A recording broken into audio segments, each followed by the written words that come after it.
the history of India, actually Mahabharata as a book is not just a text. It's not a religious text. It's actually a history of India.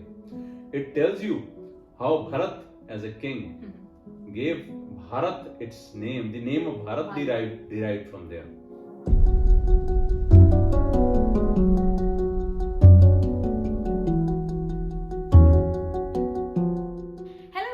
Welcome back. I am Ankusha Patil, student at IIM Rohtak, and again I am back with the conversation with our one and only Director of IIM Rohtak, Professor Dheeraj Sharma Sir.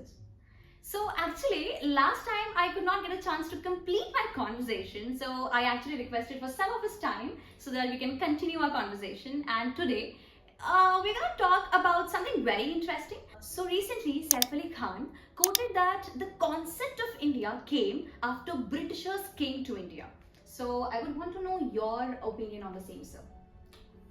Well, you cannot make a more juvenile statement than that. I mean, the concept of India is well documented.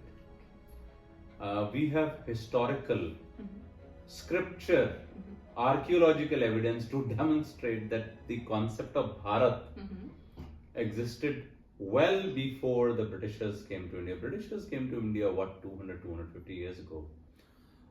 If you simply go by our text, even the basic texts like the Vedas or Mahabharata, the evidence today is available that these documents, if not more, I'm again repeating, if not more, are at least 6,000 to 10,000 years older.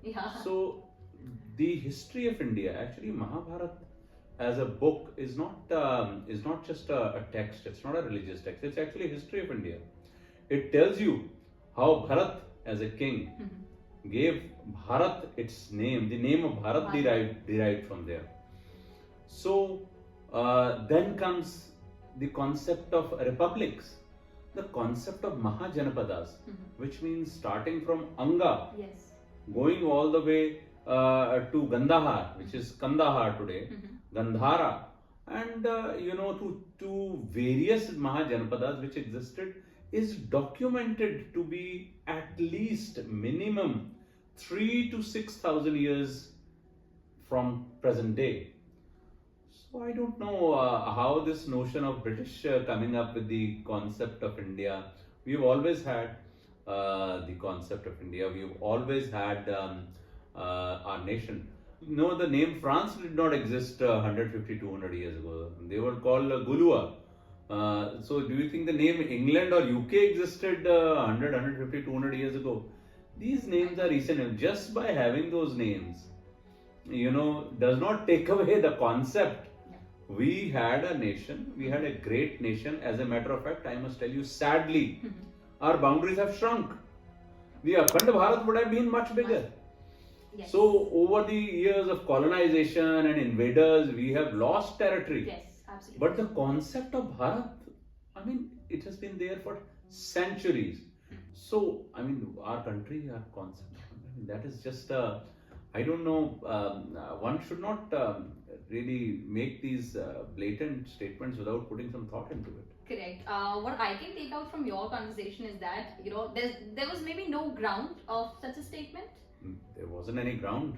Moving to the next question, sir, if you could just throw some light over who were the most important people in developing the modern concept of India? Well, again, I think we always had Bharat Desh. More specifically, if I were to sharpen, at 1947, when the Britishers left us and divided, mind you, a bloody division of India. Millions of people losing their homes. Several 100,000 losing their lives, divided the country. This country was actually into two different parts. One was directly ruled by the British, and the remaining were princely states. So princely states, there were 565 princely states, 565 princely states, covering nearly 40% of the landmass of India, and nearly a quarter of the country's population at that point in time was within these princely states. So I believe, if you say the modern India, which is the India today, The architect of that is Sardar Vallabhbhai Patel, and we are celebrating his birth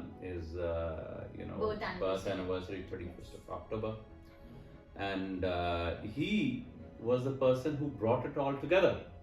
Now, I would like to also at this time remember three other people who made a very, very important contribution. One was Mr. V.P. Menon, Yes. who was the Secretary to Government of India at that point in time, who was very, very helpful in the entire procedure of integrating these princely states into India.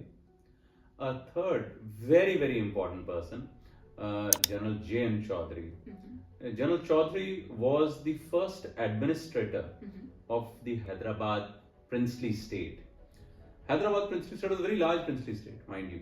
Okay. Very large, very rich. They had their own army. Now, they did not want to, at that point in time, didn't want to join India. Obviously, sir. So, you would be surprised that V.P. Menon was a very important person who gave them time to think about it. But they still wouldn't give in. So, not many people know that the Hyderabad princely state went to a battle with the Indian army.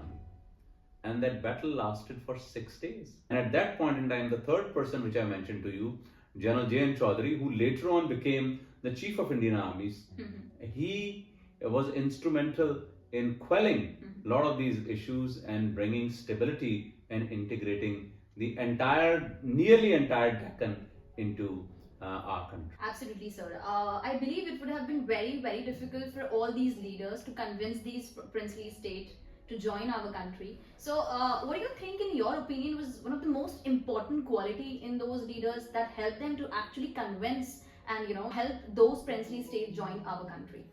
Well, I think it was the very, very important quality that these people possess was that they were able to sell the concept, the idea of modern India to them.